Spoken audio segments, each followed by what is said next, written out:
విక్రమ్ టీవీకి సబ్స్క్రైబ్ చేయండి. Subscribe to Vikram TV. Subscribe to Vikram TV. Subscribe to Vikram TV. Subscribe to Vikram TV. Please like, share and subscribe to Vikram TV. అట్లాంటప్పుడు మీ నిజామాబాద్లో ఉన్న అభిమానులు మీ కార్యకర్తలు ఏం కావాలి? మిమ్మల్ని 2 సార్లు గెలిపించారు ప్రజలు. అభిమానం అనేటువంటిది ఎండ లక్షణాలైన భారతీయ జనతా పార్టీకి పనిచేయడం వల్ల పనిచేస్తూ మా సాన్నిధ్యం పెరిగింది. ఈ సిద్ధాంతం కోసం పనిచేయడంలో ఈ భారతీయ జనతా పార్టీ కుటుంబం విస్తరించింది. ఈ కుటుంబంలో అనేక మంది సభ్యులుగా చేరారు. ఈ సిద్ధాంతం పట్ల అభిమానం పెరిగింది. ఈ దేశాన్ని అభిమానించే పార్టీగా, దేశ భవిష్యత్తును నిర్మించే పార్టీగా, దేశ సరిహద్దులను కాపాడే పార్టీగా, మరి దేశం యొక్క గౌరవాన్ని ప్రపంచ దేశాల్లో సమున్నతంగా విస్తరించే పార్టీగా భారతీయ జనతా పార్టీకి నరేంద్ర మోడీ గారి నేతృత్వంలో మరింత ప్రాచుర్యం లభించింది. ఇది వ్యక్తిగా వారితో నాకు అనుబంధం ఉంది, కానీ కార్యకర్తగా నాకు ఈ పార్టీ పట్ల బాధ్యత ఉన్నది. ఈ పార్టీ విస్తరించడానికి అవసరమైనటువంటిది అందరూ స్వాగతిస్తారు. అంతేనా, లేకపోతే నిజామాబాద్ ఎంపీ ధర్మపురి అరవింద్తో ఉన్న విభేదాలు, ఆయన ఆధిపత్య పోరును తట్టుకోలేకనే మీరు నిజామాబాద్ వదిలి బాన్స్వాడ వెళ్ళిరా అంటే ఏమంటారు? ఇక్కడ ఏదైనా బీజేపీలో పార్టీ నిర్ణయాలే పాత్ర వహిస్తాయి.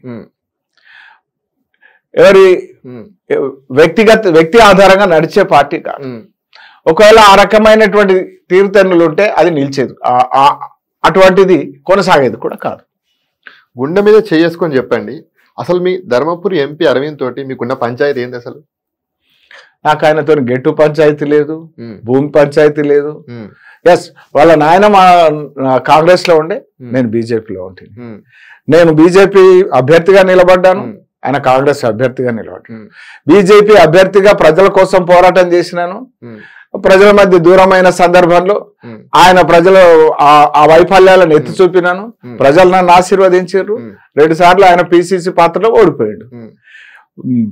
అరవింద్ పార్టీలోకి వస్తానంటే ఎస్, పార్టీ విస్తరించాలా, అందరు రావాలా, ఈ పార్టీ సిద్ధాంతానికి, ఈ పార్టీ నిబద్ధతకు కట్టుబడి ఉండాలా. ఎస్, దాని విషయంలో ఏ రకమైన అభ్యంతరం మాకు లేకుండా వచ్చాడు. అవకాశం వచ్చింది, నిలబడ్డాడు, గెలిచాడు. పార్టీ సిద్ధాంతం నాటుకపోయినటువంటి కార్యకర్తలు, పార్టీని ఆదరించేటువంటి జిల్లా ప్రజలు 2 సార్లు ఎంపీని గెలిపించారు. మీకు నిజామాబాద్ ఎంపీ అరవింద్తో ఎటువంటి విభేదాలు లేనప్పుడు ఎందుకు ఈ 10 ఏళ్లలో ఒక్కరోజు కూడా మీరిద్దరు కూడా కలిసి ప్రెస్ మీట్ పెట్టలేదు? ఎక్కడ కూడా కలిసి కార్యక్రమంలో పాల్గొనలేదు?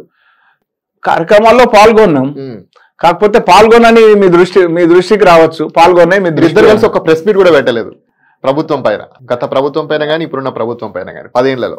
అంటే ఇనిషియల్ గా మేము ప్రెస్ లో కలిసి పాల్గొన్న సందర్భాలు ఉన్నాయి. తర్వాత ఆయన ప్రజాప్రతినిధిగా ఆయన బాధ్యత ఆయన నిర్వర్తిస్తున్నారు. పార్టీలో ఉన్న బాధ్యత మేరకు నా బాధ్యత నేను నిర్వర్తిస్తాను.